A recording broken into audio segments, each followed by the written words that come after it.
I'm gonna split the story into what's good about it and what's bad about it. The good thing is, I think the story captures what One Piece is supposed to be perfectly. I love the new original characters specifically for this game. Jean, I still don't know exactly how to say her name because there isn't a dub version. And Isaac as well is a great character. And there's a twist in the middle of the story. I'm not going to say what it is because some of you guys may be still interested in buying the game and you have to find out yourself.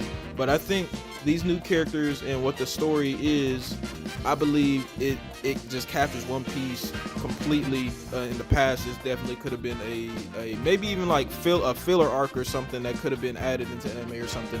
But I think the story's pretty good. And what's wrong with it is probably more of a personal problem to me. I don't know what it is, but when it comes to story mode anime games that are subbed and they don't have a dub, I just can't get into it that much. I don't know what it is. When I'm watching the anime, I have no problem. Trust me, I have no problem watching subbed anime, but I just hate reading dialogue, especially if the game has a lot of dialogue, which this game does have a lot. If you're going from mission to mission, there's gotta be a lot of people you gotta talk to, and some people, it's like the side missions and stuff, you're talking to like random villagers and they have like 50 million things they want to talk to you about. I'm like, you're not even part of the main story, shut up. And I found myself, for conversations that I didn't really care about, I found myself just skipping through everything and just going straight to the marker on the map that I needed to go to. Next I'm going to talk about is the fighting mechanics.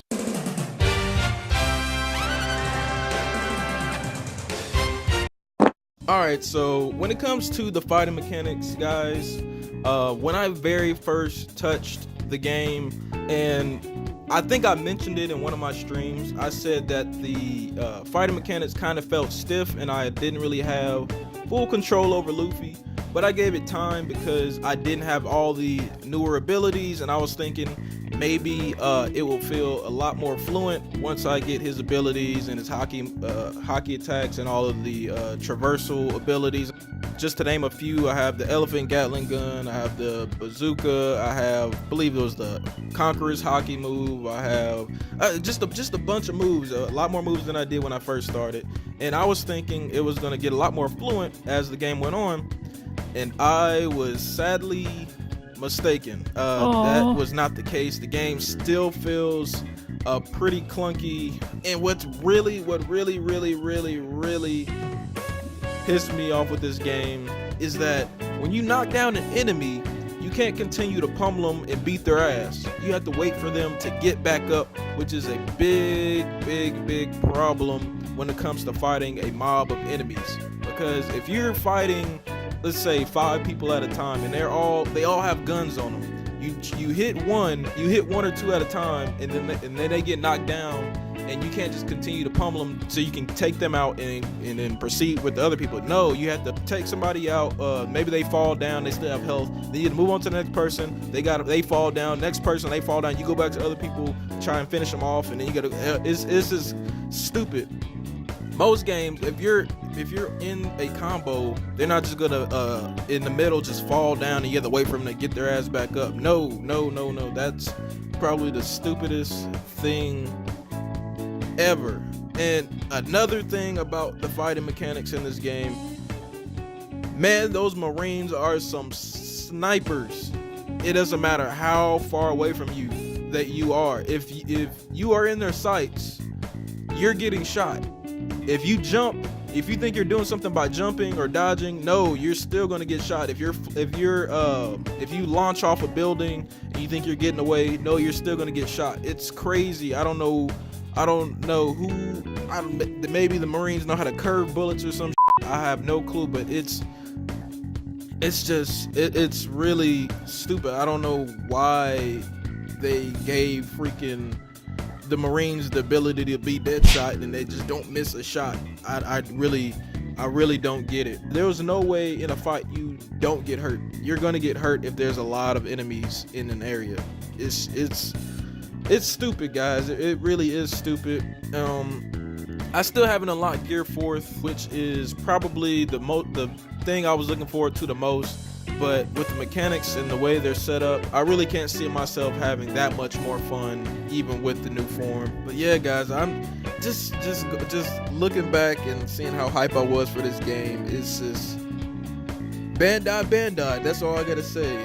A lot of you guys know Bandai's track record. It just hasn't been good. The last good Bandai game was Dragon Ball FighterZ. You can debate about that with me if you want, but it's a proven fact that FighterZ is the last good or great game that Bandai had came out with. But I digress. On to the next topic.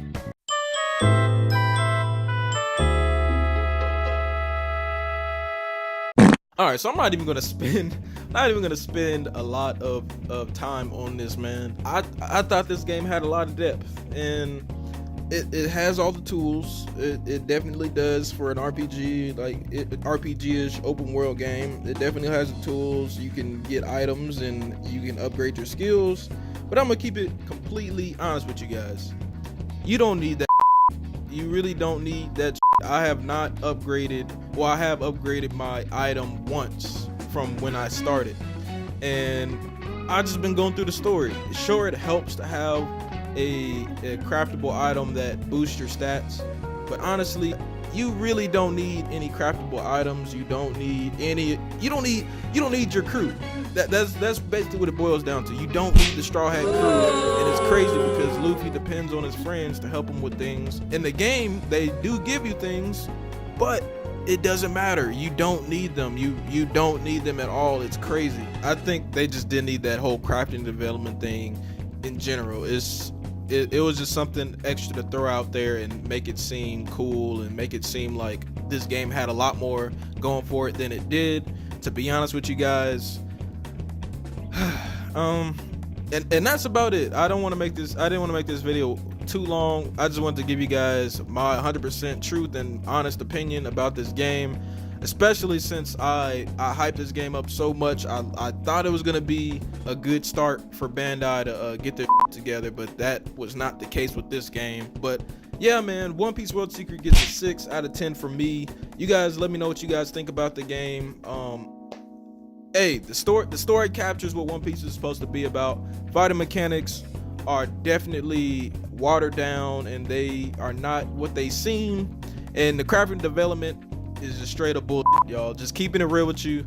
Like this video if you made it this far. Subscribe if you're new to the channel. This has been your boy Glide. See you in the next video.